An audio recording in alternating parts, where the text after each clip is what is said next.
ইসরায়েলের ভেতরে কি প্রবেশ করেছে ইয়েমেনের যোদ্ধারা? কারণ হুথিদের ছোড়া ড্রোন ও মিসাইলকে প্রতিহত করতে ব্যর্থ হচ্ছে ইসরায়েলের আকাশ প্রতিরক্ষা ব্যবস্থা আয়রন ডোম। ঠিক কী কারণে এমনটা ঘটছে তা জানতে জোরালো তদন্ত শুরু করেছে ইহুদিবাদী সরকারও। এদিকে ইয়েমেন জুড়ে ইসরায়েলের দফায় দফায় হামলার পরও কিভাবে জেগে উঠছে হুথি বিদ্রোহীরা তা নিয়ে তৈরি হয়েছে নানান প্রশ্ন।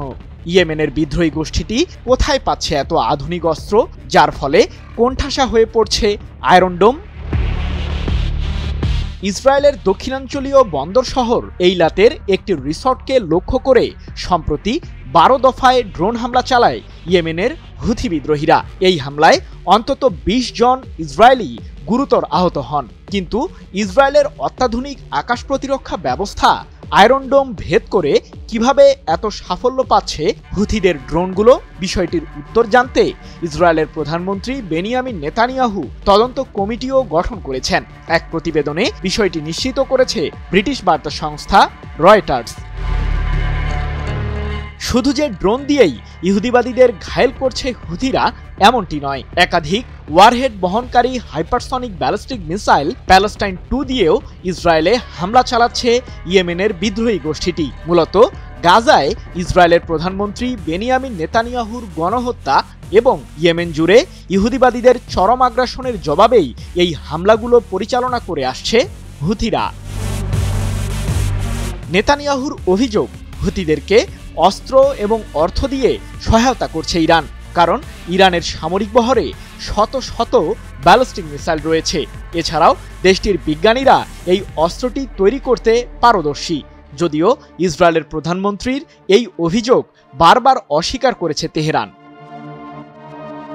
কিন্তু ঘটনা যদি এমন হয়, তাহলে অত্যাধুনিক সমরাস্ত্র কোথায় পাচ্ছে হুথিরা?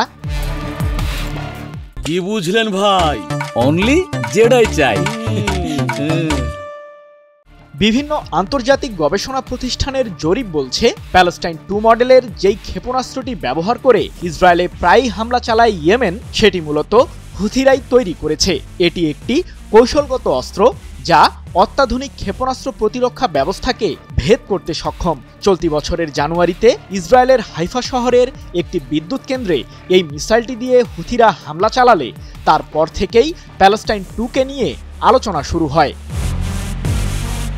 প্যালেস্টাইন 2 মিসাইলটি মূলত ইরানের তৈরি ফাত্তা 110 ক্ষেপণাস্ত্রের আদলেই বানানো হয়েছে। তবে হুথিদের তৈরি হাইপারসনিক মিসাইলটি ফাত্তা 110 এর চেয়ে কয়েক গুণ বেশি শক্তিশালী, যা 16 ম্যাক গতিতে শত্রুর সামরিক আস্তানায় নির্ভুল হামলা চালাতে সক্ষম। তবে প্যালেস্টাইন 2 ক্ষেপণাস্ত্রটি তৈরি করতে ইরানের বৈজ্ঞানিক সহায়তা নিয়েছে ইয়েমেন, এমন অভিযোগও রয়েছে পশ্চিমাদের। সৃজন মাহমুদ, নিউজ 24।